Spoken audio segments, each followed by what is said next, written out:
सबसे ज़्यादा लीड एक तो सर्वज्ञनगर असेंबली हल्के से आएगी, और असेंबली हल्के में जो है मैं समझता हूँ ये जो इलाका आज हमने किया है, यहाँ जो वार्ड है, कोइलपुर है, नागवाड़ा है, प्रसाद में बेस्ट लीड यहाँ से आएगी। यहाँ की जो परसेंटेज ऑफ पोलिंग है, यहाँ के हमारे जो वर्कर्स हैं, हमारे जो लीडर्स हैं, उनकी पूरी कोशिश है कि ज़्यादा से ज़्यादा। जाट साहब यहाँ के बड़े एमएलए हैं, उन्होंने इस हल्के की तरक्की के लिए काफ़ी काम किया है, उनके वजह से भी हमें बहुत फ़ायदा पहुँचेगा।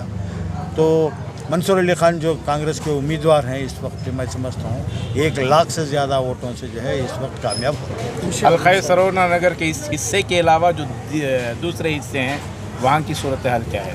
देखिए, जहाँ तक मुझे मालूम है सारे सर्वज्ञनगर में इस वक्त जो है माहौल बहुत जोश का है। आप किसी भी हल्के की बात कर लीजिए, मैं समझता हूँ लोग जो है उस पार्टी से जो यहाँ के मौजूदा एमपी हैं, जो तकरीबन 15 साल से हैं, लोगों ने उनकी सूरत भी नहीं देखी है कभी। लोगों का यही कहना है कि 5 साल में एक बार उनका फ़ोटो आता है, वो तो नहीं आते हैं।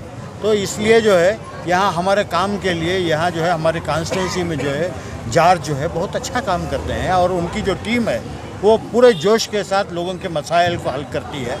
तो जो है मैं समझता हूँ इस बार असेंबली हल्के के जो जितने भी वार्ड्स हैं यहाँ पे, सब में जो है हमें बहुत ज़्यादा शानदार कामयाबी मिलेगी। रियासती गारंटीज तो है, उसका क्या असर रहा, और फिर सेंट्रल गारंटीज का ऐलान किया गया? देखिए, जहाँ तक रियासती गारंटीज़ का सवाल है, जब रियासती गारंटीज़ का ऐलान हुआ था, लोगों ने उसको कबूल किया और हमें भरपूर साथ दिया। 136 सीट जो है असेंबली हल्के में हम जीत कर आए। जैसा ही हमारी हुकूमत बनी, सिद्धरामैया साहब हमारे वज़ीर आला बने और हमारे DK शिव कुमार नायब वज़ीर आला बने, तो इन 5 गारंटियों को जो है इम्प्लीमेंट किया, और उसका फ़ायदा जो है आज लोगों तक पहुंच रहा है। किसी भी घर में आप जाइए, किसी भी औरत से पूछे, वो कहते हैं कि हमें 2000 रुपये मिल रहे हैं, राशन मिल रहा है, 200 यूनिट करंट फ्री आ रहा है। हमारे कई नौजवान बच्चों को जो स्टाइपेंड्स आ रहे हैं, बस में जो है सारे कर्नाटक में कहीं भी मुफ्त फिरा जा सकता है।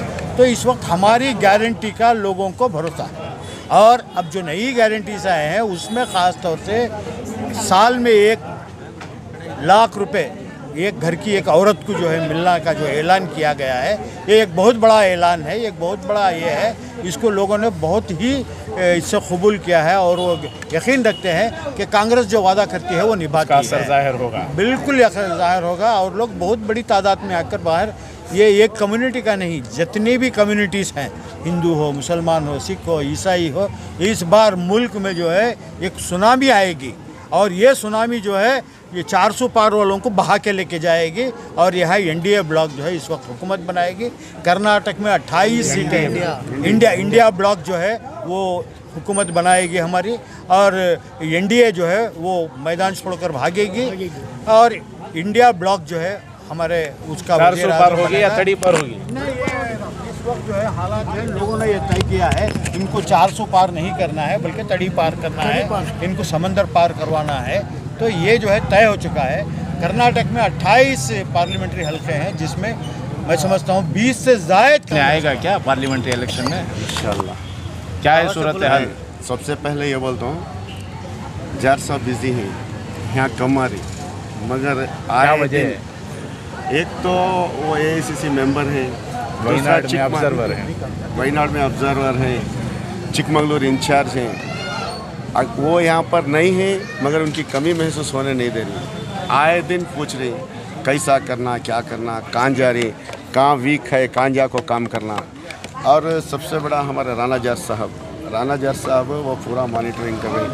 आज सुबह को भी मेरी उनसे बातचीत हुई, कैसा करना, क्या करना, उनको एक पॉइंट फॉलो कर रहे हैं। रहा सवाल यहाँ से हमें वोट लेने के वास्ते, हम ना वक्ती परेशानी उठाने का काम नहीं पड़ता। वजह एक तो पहले रियासती हुकूमत की तरफ से जो गारंटियाँ का ऐलान हुआ था, वो पूरे के पूरे गारंटियाँ नाक़िस होकर हैं, और साथ ही साथ जाट साहब जो यहाँ तरक्की का काम करें, हम ना अवाम के पास जाकर वोट पूछने ज़रा बराबर भी परेशानी नहीं हो रही है। जैसा हमें अवाम के सामने जा रही है, एक ही बात बोल रही, भाई हमारा वोट तुम्हारे वास्ते, तुम्हें जाओ, परेशानी उठाना को तुम्हें आको बोलने की ज़रूरत नहीं है, हमें तुम ना वोट डाल दिया।